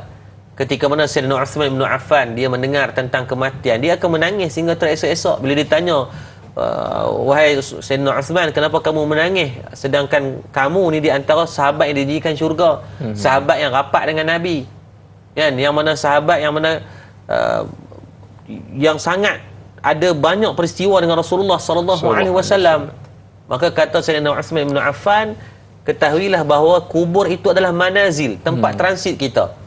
Kalau baik kita dapat dalam tu, maka baik kita akan dapat dalam negara akhirat. Kalau terpeleot dalam tu, teruk nanti kita dalam tu, maka teruk nanti juga kita di akhirat. Disebut dengan manazil, tempat transit kita. Maka justru bersesuaianlah memang rehat dalam kubur ni dengan apa? Memperbanyakkan amal. Kerana yang menjadi peneman kita nanti hanya amal je. Adik-beradik kita akan balik, bini kita akan balik. Dia riau lah taruh mana sekalipun, dia jarang berbahas sautin dekat kubur tu untuk kita. Bocak kemah. Tak ada. Sehari dua lap yang ingui. Lepas tu dia tak apa nak lap sangat dah. Bukan kata dia teringat, sedih. Memang kita manusia normal. Rasulullah ketika Siti Khadijah wafat, Nabi sedih. Sehingga kan dideklar tahun tu adalah tahun kesedihan Rasulullah. Berlakunya peristiwa Isra' wal Mi'raj. Ketika mana tahun 8 Hijrah, Nabi menerima, ketika Nabi duduk dengan para sahabat, Nabi menerima perkhabaran tentang anak yang paling kecil ni, Sayyidina Ibrahim meninggal dunia. Menangis. Rasulullah pun menangis. Maka tuan-tuan, apatah lagi kita. Maka sebab tu tuan-tuan usahakan agar kubur itu tempat yang kita boleh membina sebanyak mungkin amal sebagai peneman kita. Maka carilah ruangan apa kalau orang mu'alaf ni boleh buat. Dan saya pernah cerita tentang bagaimana orang bukan Islam pun boleh memperuntukkan ruang masa, duit ringgit, keringat dia untuk disumbangkan kepada kebaikan. Apatah lagi kita yang sepatutnya menteladankan apa yang Rasulullah sallallahu alaihi wasallam ajar dalam kehidupan harian kita. Maka terus buat, jangan tangguh-tangguh, kerana saat penangguhan itu bimbang-bimbang mati, yang kita bawa hanya adalah sifat penangguhan dan malas. Na'udzubillah. Allahu Akbar. Berikutnya Ustaz, soalan mewakili kaum isteri di luar sana Ustaz. Sirna di Facebook. Baik, letih seorang isteri itu ketika menyediakan segala kelengkapan makan minum, kerja rumah untuk keluarga, terkadang dalam keadaan marah, cepat-cepat beristighfar. Adakah akan mendapat pahala Ustaz? Yang kedua, adakah setiap sedekah seorang isteri itu perlu mendapatkan keizinan terlebih dahulu daripada suami supaya memperoleh pahala dan manfaat di akhirat kelak. Mohon penjelasan. Terima kasih, insya-Allah. Baik, terima kasih pada Kak Sirna kita mewakili suara kaum Hawa yang subhanallah yang peranan mereka sangat besar dalam kehidupan. Saya rasa para suami ni tak payah duk rasa kemas sangatlah kita. Tuan-tuan betul tuan-tuan kata kita jaga anak pun kadang pening tau. Nak beza baju malam, baju siang, baju jalan itu pun dah pening kepala kita. Betul Ustaz. Isteri saya pergi Indonesia itu 2 minggu. Pening saya nak. Baru saya tahu ada baju malam, baju siang, baju dia memang ada baju dia. Kalau pakai tu boleh, salah pakai tu boleh masuk api melaka. Oh, mengamuk isteri kita. Sebab apa? Dia nak yang terbaik untuk anak-anak dengan keluarga dia. Maka apatah lagi kepada isteri yang bersusah payah sediakan makanan, sekali buat kerja rumah. Cuma main kadang-kadang emosi tak stabil, rasa nak marah, rasa letih, rasa penat, dia burn. Kadang-kadang dia burst. Dia burst tu perlukan ruang untuk dia berehat sekejap. Sebab tu Nabi kata apa? Orang perempuan ni dia boleh jaga 4 benda sahaja. Jaga 4 benda ni insya-Allah boleh pilih nak masuk dalam pintu syurga yang mana pun. Yang pertama jaga solat. Ibu-ibu dengar ni. Yang pertama tanggungjawab sebagai seorang isteri, yang pertama jaga solat wajib. Yang kedua puasa pada bulan Ramadan. Yang ketiga wajib ke atas dia menjaga marah diri. Marah diri. Jangan buat benda-benda kelaku tak senonoh. Duk menari tahuan punca lah apa semua. Jaga maruah. Bilik kat TikTok. Yang keempat wajib mentaati suami selagi mana tidak bercanggah dengan syarak. Jaga 4 benda ni maklum, masuklah pintu syurga mana pun. Habis tu Ustaz tadi duk buat kerja tadi, bangun pagi tadi ingat Ustaz sembang tak apa. Tuan-tuan yang tu kira OT, overtime. Kan suami kita mungkin tak bayar. Yang akan bayar adalah Allah yang menciptakan suami kita. Maksudnya apa? Kalau kita rasa suami kita tu berduit, maka ingat Tuhan yang menciptakan sekalian makhluk itu jauh lebih berkuasa dan lebih maha kaya, yang takkan bersifat kepada apa-apa kekurangan. Ibu-ibu tahu tak pagi tadi masak apa? Contohnya buat nasi goreng. Suami gatal dah pagi-pagi teringin makan nasi goreng kampung, nak cabai tumbuk. Maklum tu bebal lah bangun pagi-pagi lah nak tumbuk cabai pula, dia bubuh, dia hentak atas batu lesung tu kan. Satu ketang tu tahun tercatat 1 pahala. Kalau Allah takdirkan pagi tadi Al-Qadar, maksudnya maklum dah katuk cabai ni 1000 bulan tau. Allah. Oh, nanti pahala banyak. Tengok buat apa? Tumbuk buat sambal belacan pada pagi 27 Ramadan tahun 1444. Terbaik maklum, dapat pahala yang sangat banyak, menyediakan makanan untuk orang keluarga. Serika baju, maklum siapa yang serika baju pagi ni, kalau Allah takdirkan tu qadar, contohnya macam 1000 bulan abang kau suami abang 1000 bulan dah sayang serika, tapi selai je lah kan, dapat pahala. Marah itu biasa sebab kita manusia, cepat-cepat istighfar itu pahala. Kadang-kadang Ustaz, Allah bagi dengan jalan ujian marah tadi, kita sulam dengan istighfar. Marah tak dapat pahala, istighfar dapat pahala. Tapi tanpa kemarahan mungkin istighfar takkan datang. Tanpa kecelakaan mungkin tak ada sebutan mengingatkan kita kepada Allah. Tengok kemalangan, dandan sebut nama Allah. Tengok kebakaran, dandan kita azan. Tengok benda yang tak best ni, kita duduk saja-saja ni. Contoh kita nak bangun sekejap gini, bangun sebut, kalau kaki sakit sebut nama apa Ustaz? Allah. Jarang kita tengok orang sakit bangun sebut nama Fir'aun. Kalau tu jahat sungguh lah kalau buat macam tu. Tuan-tuan nak ada kata apa? Dengan jalan ujian, kemarahan Allah bagi kebaikan. Respon kepada soalan kedua, adakah isteri perlu keizinan suami untuk nak sedekah? Baik, dengar bagi elok. Jumhur daripada kalangan ulama Syafi'i mengatakan apa? Wanita mempunyai hak untuk membelanjakan wangnya sendiri dalam semua keadaan, melibatkan semua hartanya atau sebahagian. Maksudnya ke ibu-ibu duit sendiri nak buat apa pun silakan, selagi mana benda itu tidak bertentang dengan syarak. Sama ada dalam transaksi jual beli sedekah ataupun seumpamanya. Maksudnya nak beli barang tak apa, maklum rajin nak buka kot online punya shopping kan lah ni, macam-macam platform ada, silakan. Kalau duit sendiri tidak perlukan keizinan suami pun tak apa. Cuba tengok, para ulama ni nak jaga bagi elok. Namun begitu, bagi seorang wanita muslimah digalakkan untuk dia minta izin kepada suaminya sebagai tanda penghormatan dan meraihkan suami. Sebab suami ni masalah pada suami, termasuk saya, kita ada ego.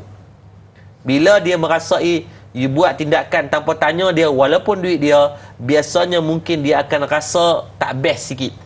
Bukan payah apa abang-abang nak beli blender ni canggih bang.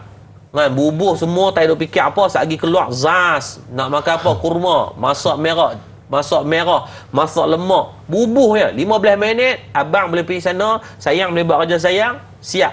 Kan ada lah ni blender canggih-canggih itu kan dia boleh buat kan. Kita abang kat dia penghormatan. Dia biasa dia tu dia nak atur ya.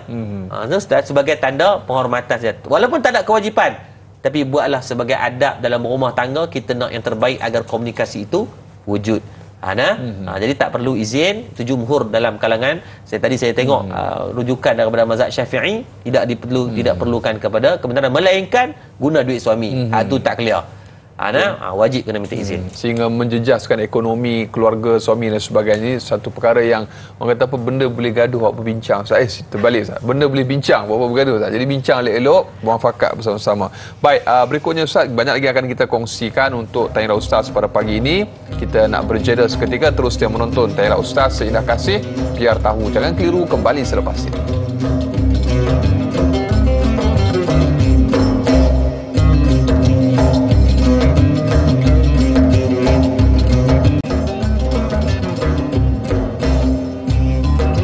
Alhamdulillah, kembali dalam Tanya Ustaz Seindah Kasih. Biar tahu, jangan keliru. Para penonton, ibu-ibu, ayah-ayah bakal penghuni syurga Allah Subhanahu Wa Taala. Kita masih lagi bersama dengan Al-Fadhil Ustaz Yaakob Yusra membicarakan tentang letih hilang manfaat kekal. Terima kasih kepada yang terus kekal setia menonton kami. Dan Ustaz, bila kita sebut tentang letih hilang manfaat kekal ni Ustaz, kadang-kadang bila tengok Ustaz ni semangat luar biasa Ustaz, kadang-kadang rasa letih tu mungkin ada Ustaz, tapi orang kata apa, dalam mewakafkan diri, buat kerja-kerja di jalan Allah Subhanahu Wa Taala, mungkin sebagai satu perkongsian kepada para penonton Tanya Ustaz untuk orang kata apa, jadi semangat kepada kita Ustaz. Untuk nak letakkan saya sebagai teladan yang sejauh sangat pun. Sebab saya rasa banyak lagi guru-guru kita yang subhanallah sangat mereka committed dalam dunia dakwah ni, dalam dunia pendidikan ni. Melepasi mungkin out of 10 tu saya baru satu daripada 10 dah Ustaz. Insya-Allah. Cuma saya ni reti ulang alik KL Kedah tu jelah. Dan buat macam dah rumah saya kat Kedah. Berkat musafir Ustaz. Tu jelah yang nampak seolah-olah macam letih, tak ada Bukannya naik kuda Ustaz. Bukan tarik tali kayuh beca kan. Masuklah kereta senyap, loop tidur lagi kadang-kadang sampai macam tu jelah kan. Cuma kadang-kadang kita letakkan satu benda. Saya daripada dunia korporat Ustaz dulu. Saya ahli perniagaan. Sebelum arwah abang saya meninggal, Ustaz Murtada, dia pesan kat saya, dia kata, hang duit banyak macam mana pun jangan tinggal untuk mengajar, jangan tinggal kuliah. Sebab tu sampai hari ni saya kuliah Ustaz. Saya letakkan syarat tak ada bayar apa pun. Untuk nak panggil saya tak bayar apa pun. Cukup saya ada rezeki saya, cuma saya seronok untuk mengajar sebab arwah Ustaz Murtada pesan. Dan sebelum arwah meninggal pun memang dia hidup dia dengan dakwah ya Ustaz. Ustaz bayangkan, jadi saya belajar daripada apa yang dia buat. Yang tu betul-betul teladan. Kalau saya ni, saya rasa mungkin sikit sangat yang kita buat. Tak padan. Kita nak cerita ke orang pun, rasa malu Ustaz. Maka sebab tu kita pegang satu benda. Setiap apa pun yang kita lakukan, jangan dibandingkan besar atau kecil. Banyak ataupun tak banyak tu, jangan wujudkan perbahasan itu. Sebab kemampuan kita berbeza-beza. Yang pasti kita buatlah apa bentuk benda pun yang kita boleh buat. Hatta kalau kita masuk beli ayak, tengok-tengok selipar tandas nampak teruk sangat, dah lah teruk, lepas tu dua belah kanan, dua belah kiri, kita pergi ambil alternatif, pergi beli selipar Jepun ke, selipar Korea ke, selipar mana-mana, letak dalam masjid, dapat pahala. Seramai mana orang duk masuk keluar, dapat ada ganjaran pahala pada kita. Sebab tu hari ni nak buat apa-apa kreatif untuk fikir untuk buat kebaikan, mudah-mudahan Allah mengampunkan kita dosa. Amin insya-Allah. Dan bila sebut energi Ustaz ni Ustaz, mungkin kita tak boleh ikut momentum Ustaz walaupun Ustaz kata tak layak lagi jadi ikon, tapi saya nampak ada gambaran Ustaz. Jadi orang kata apa, kalau orang lain nak menumpang keberkatan Ustaz dalam kerja-kerja dakwah dan juga nak jugalah ambil sikit pahala Ustaz, bukan Ustaz seorang je dapat, kami pun nak juga tumpang. Jadi mungkin para penonton tertanya-tanya bagaimana mereka juga boleh menyertai semangat luar biasa Ustaz ni. Okey, baik. Jangan ikut saya, ikutlah apa perjuangan yang kita sama-sama bawa. Kalau tuan-tuan ikut kepada batang tubuh manusia, maka bila ada kekurangan saya nanti tuan akan putus hubungan tersebut. Tapi kita ikut perjuangan. Manusia datang dan pergi, betul. Perjuangan akan kekal sampai mudah-mudahan untuk bertemu dengan Allah Azza wa Jal. Tuan-tuan, kalau kita tuan-tuan pun kenal Murtada Dakwah Center, saya mewakili Madat, saya mengajaklah tuan-tuan 10 yang Ramadan terakhir ni kita rebut pulang sungguh-sungguh. Tuan-tuan, bayangkan dalam tempoh kurang setahun kita boleh mempersiapkan masjid. Jadi kita sekarang dalam fasa mengimarahkan masjid. Walaupun masjid ni belum sampai pun tempoh matang ni 1 bulan kita beroperasi, tapi subhanallah setiap malam Ustaz ribuan orang yang datang. Dan yang paling tak relax sekali yang datang daripada kalangan anak-anak muda. Yang tu yang benda yang paling buat saya rasa teruja sangat. Sampai peringkat setiap hari budak-budak ni meriau nak main pergi masjid. Seronok kan bila anak kita, abah, mak, jom pergi masjid. Walaupun dia datang tu dalam keadaan dia nak main, tapi kita selalu pesan kat dia. Bagi ajak anak-anak tuan-tuan semayang, ajak anak-anak tuan semayang. Dan dia pun tahu dah rule dia apa. Dekat Madat nak masuk pusat permainan kanak-kanak, kena semayang dulu. Walaupun dia semayang belum nampak muka marah. Apa dia Ustaz ni? Protes kan. Tapi 2-3 hari kita tengok ni dah 2-3 minggu ni, semangat dia. Sampai Ustaz ada budak-budak yang dah seminggu tidak dalam masjid. Minta izin kat mak ayah, umur 12-13 tahun ni, kan depa hari Jumaat Sabtu cuti, depa main tidur dalam masjid. Terkejut saya, lah ni hampa ni anak siapa dia ni? Dia kata memang kami minta izin mama dengan ayah kami untuk nak tidur masjid. Subhanallah, saya kata kalau inilah gambaran dibuat kita boleh dapat manfaat bersama. Jadi tuan-tuan, saya nak mengajak tuan-tuan, ada baki sekitar lagi 1.4 juta. Saya rasa mungkin tak sampai 1 juta lah sekarang sebab 2-3 hari ni kempen berjalan dengan baik. Tak sampai 1 juta lelaki yang kita perlu clearkan kepada kontraktor kita, interior designer kita dan konsultan-konsultan yang terlibat dalam pembangunan masjid. Mereka dah bermurah hati buat sampai siap. Cuma tuan-tuan janganlah kita ambil mudah, kita selesaikan pembayaran kepada mereka. Jadi saya mengajak kempen wakaf 1,000 buat mak ayah. Tak wajib 1,000, tapi kalau kita boleh kumpul adik-beradik, ramai yang buat kerja ni Ustaz. Dia himpun adik-beradik dia. Macam semalam ada seorang, dia ada 9 adik-beradik, seorang collect seorang 110. So 9 orang dapat 1,000. Mereka niatkan wakaf khusus kepada mak dan ayah dia. So 9 beradik ni dapat pahala dah. Mak ayah lagi dapat pahala sebab pengkhususan infak itu kepada wakaf itu kepada nama mereka. Ataupun dengan whatever amount is okay. Kalau kata 1 juta kita perlukan, pagi ni yang menonton 10,000 orang dah cukup 1 juta. Terlebih-lebih melimpah ruah dalam akaun lagi. Nah, siapa yang menyumbang jangan risau tuan-tuan, kita akan bagi ada lebih kurang 60 ibu secara percuma dan ada 100 video pembacaan Al-Quran, tajwid, sebutan huruf, dan yang paling mahal adalah teknik karantina yang kita bawa macam mana cara nak ajak orang menghafal Quran dengan teknik yang sesuai dengan otak kita. Anak-anak tahfiz kita Ustaz 90 hari ada yang hafal 30 juzuk Quran. Walaupun tak pernah ada basic. 90 hari, 100 hari dah habis 30 juzuk. Jadi saya doakan juga pada pagi ni kalau berkat Ramadan kita dengan Al-Qadar ini, kalau tuan-tuan yang menyumbang, mudah-mudahan Allah ganjarkan dengan ganjaran pahala. Kalau bagi 100, moga Allah ganjarkan dengan limpahan rezeki yang ni. Kalau ada masalah keluarga, moga Allah sembuhkan permasalahan tersebut daripada kesulitan yang kita hadapi. Jadi sama-sama kita usahakan yang terbaik. Apa yang kita usahakan hari ini, kita buat sama-sama untuk madatsenter.com, daripada ummah kepada ummah. InsyaAllah tuan-tuan boleh tengok di website kita dan nombor yang tertera insyaAllah. InsyaAllah, tabarakallah. Kata apa, baki Ramadan yang masih ada ni Ustaz. Jadi kita manfaatkan dengan jalan Ramadan ni bulan sedekah. Jadi jangan kita rasa ralat untuk kita memberi, kerana apa yang kita simpan akan habis. Di sisi Allah jualah yang kekal selama-lamanya. Berikut Ustaz, mungkin kita boleh raikan satu soalan lagi daripada sahabat Facebook. Siti Nurbayah. Assalamualaikum warahmatullahi wabarakatuh. Waalaikumsalam warahmatullahi. Adakah segala ibadah yang dilakukan di dalam bulan Ramadan ini adalah latihan perisian diri dan hati untuk meneruskan melakukan amal ibadah dan kebaikan walaupun pada bulan lain untuk memperolehi manfaat yang kekal di akhirat nanti? Mohon pencerahan Al-Fadhil Ustaz. Terima kasih. InsyaAllah kita akan kupas dan juga diskusikan soalan daripada Puan Siti Nurbayah ini selepas ini, kerana banyak lagi akan kita kongsikan kepada anda para penonton untuk topik letih hilang manfaat kekal. Kita akan tamat di TV3. Kita akan sambung lanjutan 30 minit siaran tambahan di TV9. Terus setia menonton Tanyalah Ustaz seindah kasih, biar tahu jangan keliru.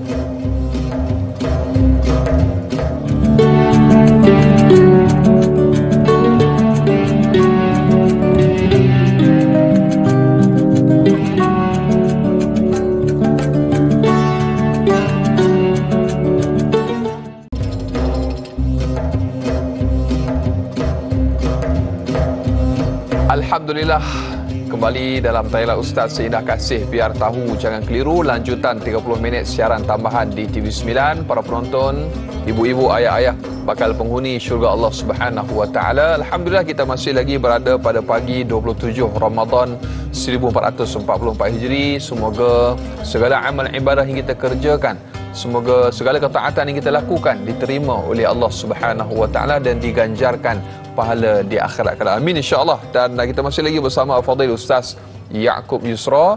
Fadil Ustaz, kita masih lagi membicarakan topik pada pagi ini, letih hilang manfaat kekal. Baik, para penonton, kita ada soalan daripada Ustaz, sahabat kita sebentar tadi yang kita telah pun bacakan, Siti Nurbayah di Facebook. Adakah segala ibadah yang dilakukan dalam bulan Ramadan ini adalah satu latihan perisian diri dan hati untuk meneruskan melakukan amal ibadah dan kebaikan walaupun di bulan yang lain dalam usaha mendapatkan manfaat yang kekal di akhirat nanti? Nak kekalkan momentum tu, nak keluar ketaatan dalam bulan Ramadan, keluar daripada bulan Ramadan nanti dapat terus istiqamah. Sedikit penjelasan. Baik, terima kasih kepada Kak Siti Nurbayah. Soalan yang mudah-mudahan menjadi iktibar untuk kita semua jugalah. Bila sebut Ramadan ini disebutkan juga dengan madrasah tarbiyah Ramadan. Maksudnya madrasah ni tempat kita untuk belajar, tempat kita nak menambah booster balik. Dan mungkin kadang-kadang kita terlepas pandang, kita jarang lupa baca Quran dah, jarang solat sunat, jarang kita menahan imsa'an muftirat, menahan lapar dan dahaga. Tapi Ramadan Allah paksa kita untuk buat benda tu. Secara walaupun tak apa nak okey sangat pun buat juga. Jadi dengan jalan itulah namanya tarbiyah. Macam kita pergi kursus kan Ustaz? Betul. Kan, pergi kursus ni Ustaz jarang kursus setahun. Biasa kursus 3 hari. Sementara 5 hari. Untuk apa? Untuk kita improvekan motivation dalam production kita. Booster. Booster. Maksudnya nak tengok berjaya ke tak Ramadan kita tahun ni, cuba tengok selepas Ramadan kelaku kita jadi macam mana. 11 bulan selepas tu. Kalau makin meloreh, mana something wrong somewhere lah. Tapi kalau boleh maintain, maksudnya koman-koman pun semayang subuh dia pergi semayang kat masjid. Betul. Kan, ataupun nampak nilai tambah kebaikan itu berlaku, mudah-mudahan itulah yang disebut dengan keberkatan, yang disebut dengan taqabbalallahu minna minkum taqabbal ya karim. Kan, yang mana Allah menerima setiap amalan yang kita lakukan ini, dan bukan hanya setakat menerima, dapat kita teruskan momentum yang sama. Contoh, saya bagi contoh lah. Ayah-ayah yang perokok, Ramadan ayah-ayah sedang tak 27 hari kita boleh tinggalkan 13 jam 14 jam sehari. Tak ada penguatkuasaan pun, tak ada pula pegawai KKM cekup tangan kita bulan lokap 3-4 hari, tak ada. Tapi kita buat sendiri mujahadah. Bila dia tahu puasa dia tengok asap sampah pun dia rasa nak sedut, punyalah ketagih. Tapi boleh tak? Boleh. 13 jam. Tak sodok sembang lah kata. Dia kata ustaz saya ni, ustaz tak apa, saya isap okok daripada kecil. Bukan saya daripada kecil. Ibu, ayah, abang-abang ayah tahu tak? Daripada kecil kita makan dan minum, tapi Ramadan boleh tahan. Maksudnya apatah lagi benda yang tak sepatutnya kita ambil.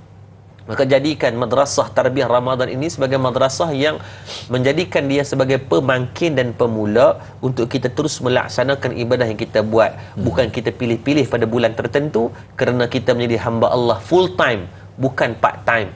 Kalau part time tak apa, nak buat boleh, tak mau buat boleh, tapi tak ni. There is no option for us. The only is compulsory untuk kita teruskan melakukan amal kebajikan untuk bawa bertemu dengan Allah Azza wa Jalla, insya-Allah, mudah-mudahan. Because death is anytime. Itu dengan saya tambah lagi lah, sebab mati anytime Ustaz. Baik, berikutnya Ustaz, kita ada Sahziatul Siddiq di Facebook. Bagaimanakah bagi yang sentiasa melaksanakan amal ma'ruf dan nahi mungkar, namun ada ketikanya menyebabkan segelintir masyarakat tidak suka dan sentiasa mencemuh, menyebabkan seseorang itu merasakan keletihan emosi disebabkan atas cemuhan tersebut. Bagaimanakah untuk kekal bersemangat dalam berdakwah ini, kerana ilmu yang bermanfaat merupakan amalan yang kekal hatta seseorang itu telah pun meninggal dunia? Mohon pandangan daripada Fadil Ustaz. Baik, terima kasih kepada Kak Sahziatul Siddiq, Puan Sahziatul Siddiq. Yang pertama bertanya tentang macam mana nak laksanakan amal ma'ruf nahi mungkar dalam keadaan yang tak kena cemuh ataupun orang yang duk kata kat kita dengan macam-macam lah perlian, benda-benda yang negatif. Siapakah manusia yang paling banyak diuji? Itu dulu kita kena jawab. Siapakah manusia yang paling banyak diuji dalam nak menyebarkan risalah tauhid? Satu, Rasulullah sallallahu alaihi wasallam. Maka tuan-tuan, kalau kita memilih untuk berjalan di atas jalan amal ma'ruf nahi munkar, Allah dah janji. Ni ingat janji Allah. Allah kata apa? Wal takum minkum ummatun yad'una ilal khair wa ya'muruna bil ma'ruf wa yanhauna 'anil munkar wa ulaika humul muflihun. Surah Al-Imran ayat 104. Allah kata dah segelintir daripada kalangan masyarakat, bukan semua, ada sebahagian daripada kalangan masyarakat yang mereka ni apa? Amal ma'ruf nahi munkar, cegah kemungkaran, ajak orang buat baik. Dan mereka bukan dekat ajak buat baik, mereka tunjukkan cara untuk buat baik. Tunjuk pula. Maka Allah janji apa? Orang yang amal ma'ruf nahi munkar ni, satu jaminan Allah, mereka adalah orang-orang yang berjaya di sisi Allah Subhanahu wa taala. Kita tegur dia tak mana, kita usahakan. Nah, kalau orang nak kata kita, janganlah kita cepat sangat sentak. Kan, saya pun orang nak kecam kata apa dia ustaz ni buat playground dalam masjid. Saya kata datang tengok dulu. Betul. Saya kata playground tu kita pisahkan daripada ruang utama solat. Cuma sekarang cermin tak yang fabricate belum sampai. Cuma kita tak maulah kosongkan, biarlah budak-budak main. Setiap malam kita sediakan budak-budak. Ada sukarelawan yang jaga kanak-kanak. Maksudnya apa? Buat orang hentam ni ustaz, ya Allah, trigger. Saya tengok ada seorang hamba Allah tu, dia hentam, dia imam masjid. Lepas tu saya tengok suasana dalam masjid dia tak ada seorang budak pun ustaz. Allahu akbar. Lepas tu duduk sembang kata, maksudnya kita tak mesra kanak-kanak. Tuan-tuan tolong jangan selesa dengan kerja dakwah kita. Laporan e-sport Malaysia mengatakan daripada 6.4 juta anak-anak kita sekarang yang terdedah dan ketagihan gadget. Allahu akbar. Jauh mereka dengan masjid. Maka jangan selesa sangat. Keluar daripada zon selesa. Mana benda yang kita boleh usahakan yang terbaik untuk tarik mereka, datangkan mereka dengan cara macam mana pun buat. Mereka dah sampai, peresahlah pelan-pelan. Ni cerita dia tak main. Lepas tu dia sembang kata kita syadid sangat dengan khaul yang kita bawa. Jangan lupa ada khaul yang mengharuskan, ada khaul yang membenarkan juga. Terkadang perlu fleksibel dalam urusan dakwah. Bukan nak suruh jadi lok-lak macam jadi tak betul. Selagi mana benda itu ada ruang perbincangan, cuba berbincang. Itulah juga orang nak cemooh, orang pasti kata setiap perbuatan yang baik kerana Rasulullah melalui jalan tersebut. Mudah-mudahan Allah memberikan kebaikan. Dan bila sebut tentang ilmu yang bermanfaat pula, ilmu tak perlu banyak baru nak kongsi. Kongsilah dengan ilmu apa sekalipun, nescaya akan ada orang mengambil faedah pada ilmu tersebut. Walaupun dia kata ustaz, saya dah buat dah video untuk share ilmu. Dia ustaz, alhamdulillah dua like. Satu saya like sendiri ustaz. Yang kedua tertekan. Satu tersilap like.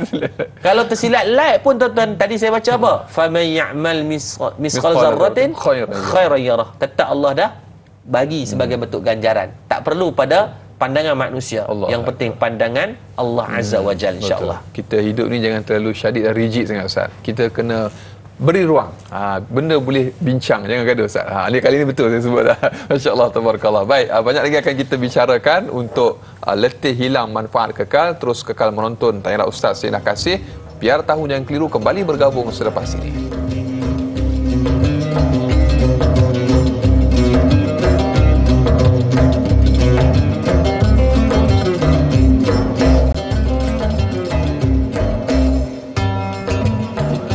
Alhamdulillah, sehingga ke hujung rancangan masih lagi terus kekal setia menonton Tanyalah Ustaz Sayyidina Kasih.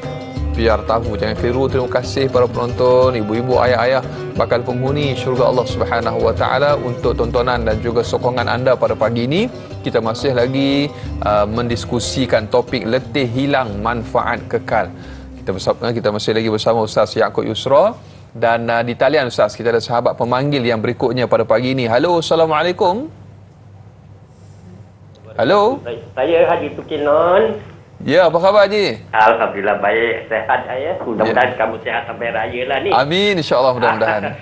Ustaz Yaakob Yusra dan Dak Yana, terima kasih Laksana menjawab macam saya ni. Baik. Persoalannya Ustaz berkenaan derma Ustaz ya. Ustaz tadi kata derma kalau banyak tu memang cantik lah Ustaz. Kalau maknanya macam-macam lah nak raya ni, nak beli, nak itu, nak ini. Belen ataupun baki dia RM1 saja Ustaz. Jadi saya nak tanya Ustaz, adakah RM1 tu dimasukkan untuk derma tahfiz tadi ada pahalanya ke, ataupun aku RM1 pun tak payah derma lah, tapi hati dia niat memang nak derma walaupun RM1 Ustaz. Itu saja soalannya pagi ini Ustaz ya. Minta penjelasan. Terima kasih. Assalamualaikum. Sama-sama. Waalaikumsalam warahmatullahi wabarakatuh. Saya tertarik dengan doa Haji Tukinun, mudah-mudahan kekal sampai raya lah sihat tu. Amboi, semangat. Jadi kami pun jadi semangat lah Haji Tukinun. Terima kasih untuk soalan tentang nilai sedekah tu Ustaz. Baik, terima kasih kepada Haji Tukenon. Saya tak mau doa Cik Haji doa sampai raya, sihat sampai raya.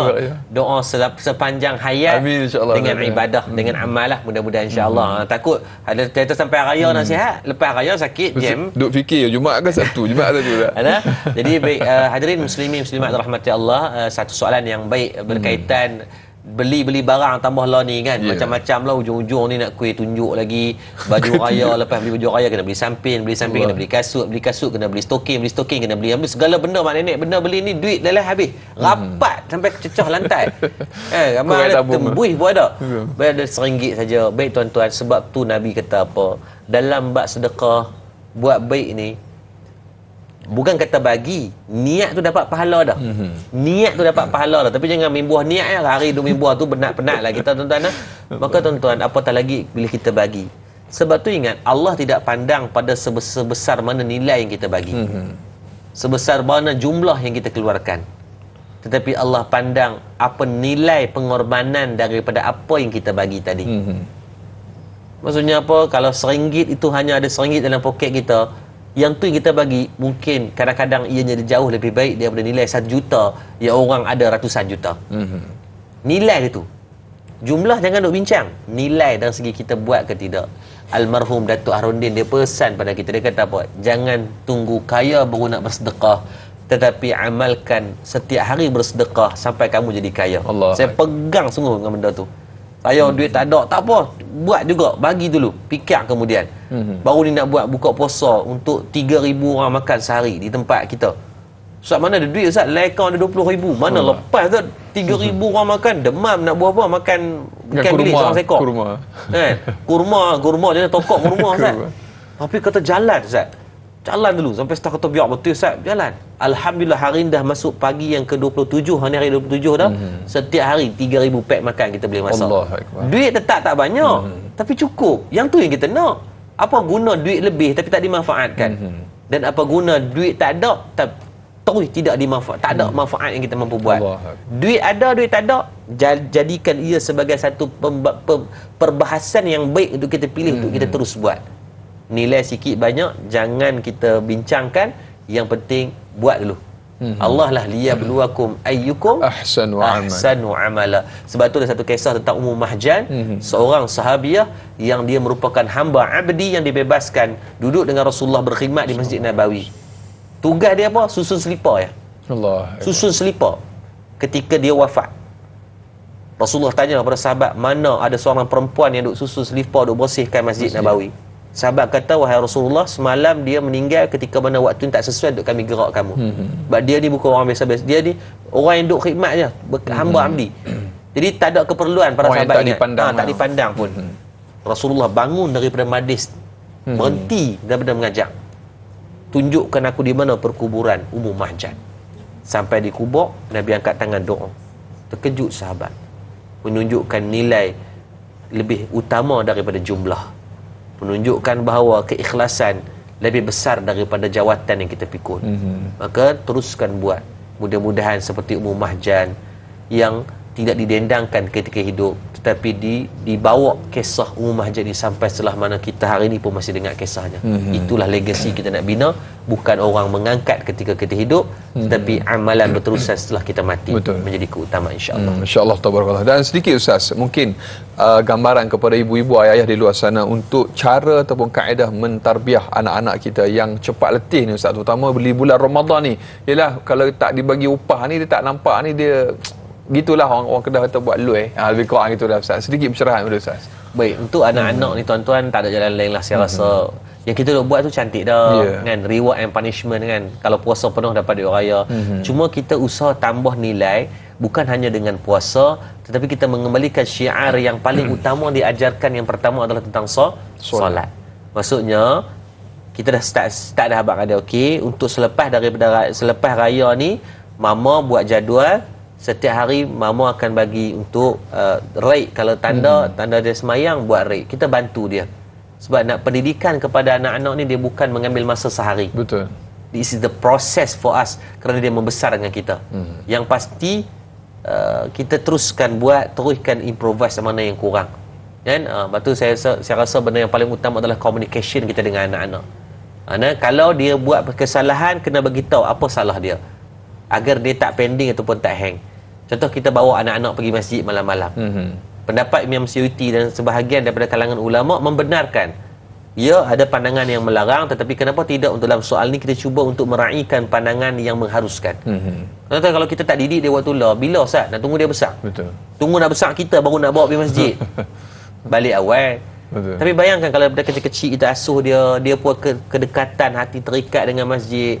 Mana tahu lama-lama hari ni mungkin dia berlari di belakang kawasan ruang masjid. Suatu hari duduk di depan sekali jadi tok imam. Betul. Mustahil tak pada Allah? Tak.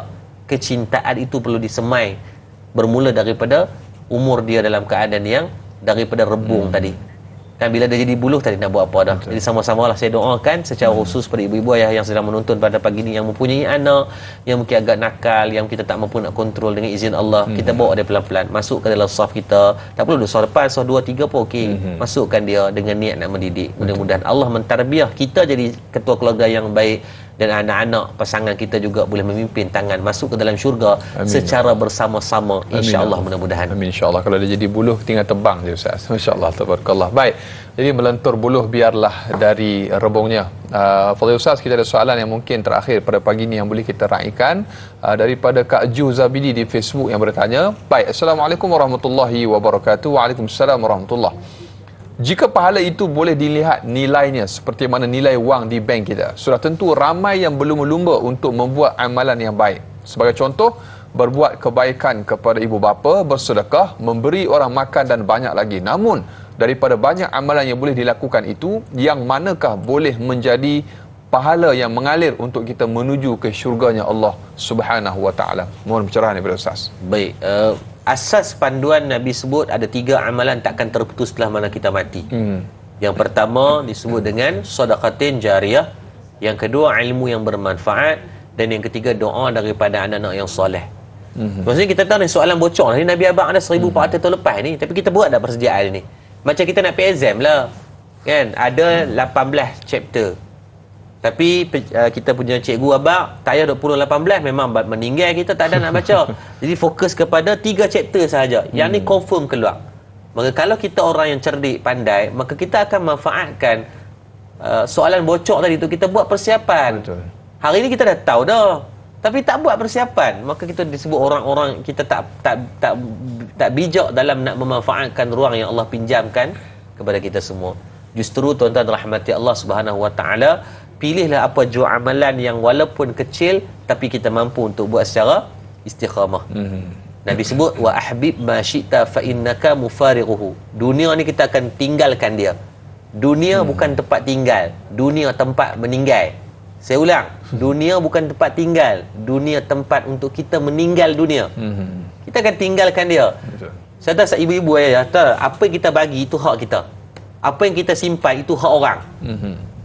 Pagi ni kita tengok tabung derma subuh contohnya.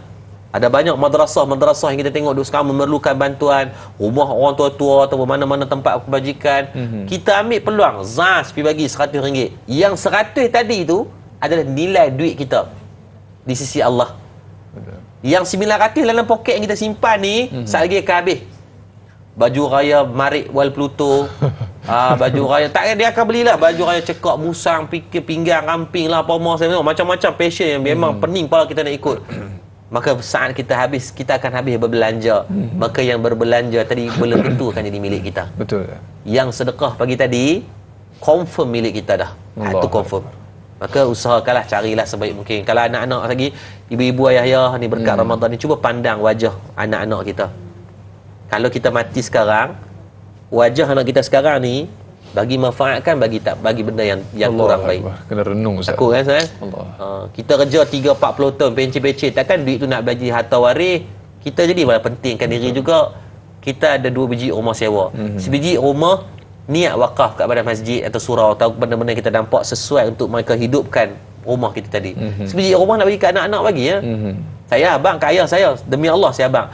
Pak jangan tinggal apa-apa harta ke kami pun tak apa. Jangan tinggal, sebab kalau tinggal lagi kami 9 beradik 8 beradik ni takut jadi bergaduh sebab harta. Sebab harta ni kharum boleh berubah, hamam boleh berubah. Siapa-siapa boleh ubah. Saya abang. Last saya kata tak apa, kalau Pak nak ni juga rumah tu atas persetujuan kami adik-beradik ni kami bincang bagi ke adik yang paling bongsu. Tak apa. Nanti tak hidup bergaduh dah. Jadi apa-apa kat Pak, adik dia kat situ. Dia adik kita paling kecil. Sekurang-kurangnya raya setiap tahun kita boleh balik duduk dengan dia, berhimpun dengan dia. Itu adalah kenangan kita. Lepas tu saya pesan kepada ibu ayah, jangan mati meninggalkan harta yang tanpa diurus ta'bir dengan baik. Sebab pengurusan wang faraid ni, pengurusan dalam harta pusaka dan faraid, saya sebut ni data dia lebih 70% berakhir dengan tidak baik. Allah. Oh, okey. Lepas tu bunyi, oh kami tak ada masalah. Lepas tu bunyi, Betul. nak elok macam mana Piramli dah buat cerita 3 Abdul. Betul. 3 Abdul ni nak abang kata apa? Nak abang kata inilah kelaku dan perangai kita yang sebenar. Bak harta guhir gostan, negara setan apa semua tu bergaduh. Jadi kita usahakan sedikit daripada bilangan duit kita ni dalam kitab fiqh dia kata apa? Makruh hukum dia mengutamakan ibadah kepada orang lain. Kita pulun sekarang. Betul. Kita pulun gila-gila. Orang tahu orang pulun sangat ni, halah kata makruh kalau kita biar. Ambil peluang. Betul. Kerana orang tak boleh memberikan kebaikan kepada kita melainkan kita sendirilah berusaha sebaiknya insya-Allah. Baik, mudah-mudahan terjawab soalan sahabat kita bertanya, dan berikutnya mungkin inilah soalan terakhir Ustaz, kerana masa agak sedikit kesuntukan. Kita ada Fadli Maksyah di Facebook. Ustaz, apakah ganjaran dan manfaat yang dijanjikan oleh Allah Subhanahu Wa Taala kepada para ustaz, ustazah, pendakwah, malah orang awam yang bermusafir, yakni berletih-letihan dan sentiasa tiada di rumah dalam menyampaikan dakwah kepada ummah? Sedikit pencerahan daripada Ustaz, 2 minit. Subhanallah, soalan yang sangat baik. Bila sebut Nabi kata man salaka tariqan yaltamisu fi ilman sahhalallahu lahu tariqan ila jannah. Barang siapa duduk di atas jalan menuntut ilmu ni, Allah permudahkan jalan dia masuk dalam syurga. Dia bukan jalan nak menuntut ilmu, jalan nak menyebarkan ilmu. Jauh lebih tinggi manfaat dia. Kerana tanpa orang sebar, tak ada orang dapat. Nak pergi mana? Tak tahu pergi mana. Tak boleh. Kena nak pergi mana? Kuliah duha. Siapa mengajak? Ustazah sekian-sekian, ustaz sekian-sekian. Baru wujudnya kelas. Betul. Hak yang 40 orang mai tadi dengan sebab seorang yang mengajak. Tapi tak ada seorang nanti 40 tu mai bersembang saja. Merewang. Mana? Ustaz tak mai. Jam. Ustaz mai. Senyap dengar kuliah. Maka tuan-tuan sudah pasti ganjaran yang sangat banyak. Nabi sebut dalam satu hadis dari Imam Tirmizi, dia kata apa? Semua makhluk di langit dan di bumi, termasuk burung-burung, ikan di lautan, Allahumma salli sama, dan semut-semut yang ada dalam daratan, sentiasa akan mendoakan kepada orang yang berdakwah dan orang yang menyampaikan ilmu pengetahuan. Bayangkan sebanyak mana makhluk, berapa ratus bilion makhluk berdoa kepada kita bila kita duduk atas jalan menuntut ilmu. Sebab tu Ustaz kalau tanya saya, demi Allah saya tengok depan mata beberapa bulan sebelum arwah Ustaz Murtada meninggal, dakwah tak berhenti langsung. Even dia balik daripada Mekah, dia sampai, saya masih ingat Ustaz, beg dia tak ada punggung apa, dia balik sampai daripada Mekah, sampai di airport Penang pukul 12 tengah hari, kemudian dia balik rumah, letak beg, salin jubah, terus keluar pergi forum malam tu. Kalau saya duduk di tempat dia, saya yakin malam tu mungkin kita akan minta penangguh lah, pihak masjid pun mesti tahu, jet lag kita akan guna, sebab letih Ustaz, letih atas flight ni. Bukannya ni 5 star macam ni kan. Tapi saya tengok subhanallah, dan tuan-tuan, kita ni akan mati dengan apa yang kita hidup. Allah Subhanahu Taala menjemput dia dalam keadaan ketika balik daripada urusan dakwah. Ziarah Syekh Somad dengan Ustaz Wadi Anwar apa semua, balik tu insiden Kemalangan. Jadi apa? Kita tak mampu mengatur urus macam mana kita hidup, tapi kita boleh atur macam mana cara kita nak mati. Betul. Dengan cara kehidupan kita hari ini. Mudah-mudahan insya-Allah. Jadi tuan-tuan teruskan, jangan fikirkan pada ganjaran semata-mata, takut kita berjabat dengan amal. Fokuskan kepada apa amal yang kita boleh buat sekarang. Sekarang. Paling command ni nak tutup dah ni, tekan butang share lagi sekali. Betul tak? Mungkin 2000 sedang menonton ni, 2000 ni biasalah ni, cerah dah. Allah. Tapi ni boleh maintain 2000 lagi ni, maksudnya tuan-tuan ni orang yang Allah pilih ni. Betul. Maka jangan, tadi dah share dah Ustaz, share lagi, banyak lagi boleh buat. Betul. Dapat manfaat, mungkin ada orang baru tengok bangun, maka mudah itulah kebaikan yang mampu kita buat bersama insya-Allah. Letih hilang, manfaat kekal Ustaz. Alhamdulillah, saudara tak saudara, kita telah pun sampai ke penghujung siaran kita pada pagi ini. Dan untuk kesimpulan ataupun pelan tindakan kita telah pun dikongsikan oleh Fadil Ustaz, dan kita minta Ustaz tutup dengan sedikit doa di pagi 27 Ramadan ini. Untuk seminit yang terakhir, sedikit doa Ustaz. Baik, auzubillahi minasyaitonir rajim. Bismillahirrahmanirrahim. Alhamdulillahirabbil alamin, hamdan yuwafi ni'amaka fi umazila. Amin ya Allah. Ya Allah Tuhan kami, ampunkan dosa kami, kedua ibu dan ayah kami, guru-guru kami, pemimpin-pemimpin kami. Ya Allah, pada kami yang masih ada mak dan ayah, izinlah kami dapat berbuat baik dan berbakti kepada mereka, perelokkan akhlak kami di hadapan mereka, lunak rendahkan suara kami saat kami berbicara dengan mak dan ayah kami. Ya Allah, kasihanilah mereka sebelum mengasihani kami ketika kami kecil. Kami rindu pada mak dan ayah kami, ya Allah. Kami nak peluk mereka, kami nak cium mereka, ya Allah. Ya Allah, kau janganlah jadikan bermaafan kepada mak ayah hanya tradisi pada satu Syawal, ya Allah. Kau jadikan setiap hari adalah hari kemaafan yang kami sempat mohon kepada mereka, ya Allah. Kami tak mampu balas walaupun setitik susu telah masuk dalam tubuh badan kami asbab susu ada pada ibu kami. Maka ya Allah, kau jadikan setiap amal kebajikan kami memberatkan amal kepada mak dan ayah kami, ya Allah. Ya Allah, kalau mereka telah meninggal dunia, permudahkan urusan mereka di sana. Amin. Lapangkan kubur mereka, isilah kubur mereka sebagai taman-taman syurga-Mu. Ya Allah ya Arhamar Rahimin, Ramadan bakal tinggalkan kami. Ramadan bakal tinggalkan kami, ya Allah. Hari ini kami dah masuk 27 Ramadan. Maka kau izinkanlah ada kebaikan yang mampu kami dapat bersama-sama dengan penghujung yang terakhir ini, ya Allah. Janganlah ada harta dalam kalangan kami yang kami kedekut, dengan kami bakhil sehingga kami tidak dikeluarkan langsung untuk kebajikan ummah, ya Allah. Amin, maka ya izinkanlah dapat kami buat bersama-sama, ya Allah. Kami banyak dosa, ya Allah. Kami banyak salah, ya Allah. Maka bantulah kami, ya Allah. Ya Allah, pada kami yang sakit, sembuhkanlah penyakit kami, ya Allah. Pada Amin, kami yang jahil, kurniakan fahaman ilmu kepada kami. Pada kami yang masih makan harta haram berasuah, syubha ampunkan semua dosa baik kami, ya Allah. Ya Allah, rahmatilah kami, berkatilah kami, ya Allah. Terimalah sekalian amalan kami yang kami lakukan dalam Ramadan, dan temukan kami lagi dalam Ramadan, ya Allah. Amin. Rabbana atina fid dunya hasanah fil akhirati hasanah wa qina azabannar. Allahumma inna nas'aluka ridhaka wal jannah wa na'udzubika min sakhatika wan nar. Allahumma innaka 'afuwun karim bil 'afwa fa'fu 'anna walhamdulillahi rabbil alamin. Taqabbalallahu minkum minna wa minkum taqabbal ya karim. Alhamdulillah, terima kasih sekali lagi diucapkan kepada Fadil Ustaz Yaakob Yusra. Dan esok sebagaimana biasa para penonton, kita kembali dalam Tanya Ustaz bersama moderator Da'i Hadari dan Ustaz Firdaus Subhi dengan topik bermaknakah Ramadan ini. Jam dan juga waktu yang sama. Terima kasih atas tontonan anda. Ayuh kita sama-sama tangguhkan majlis kita dengan kafaratul majlis dan suratul As. Subhanakallahumma wa bihamdika, asyhadu an la ilaha illa anta, astaghfiruka wa atubu ilaik. Bismillahirrahmanirrahim. Wal 'asr innal insana lafi khusr illa allazina amanu wa 'amilus solihat wa tawassaw bil haqq wa tawassaw bis sabr. Sekian, salam Ramadan. Assalamualaikum warahmatullahi wabarakatuh.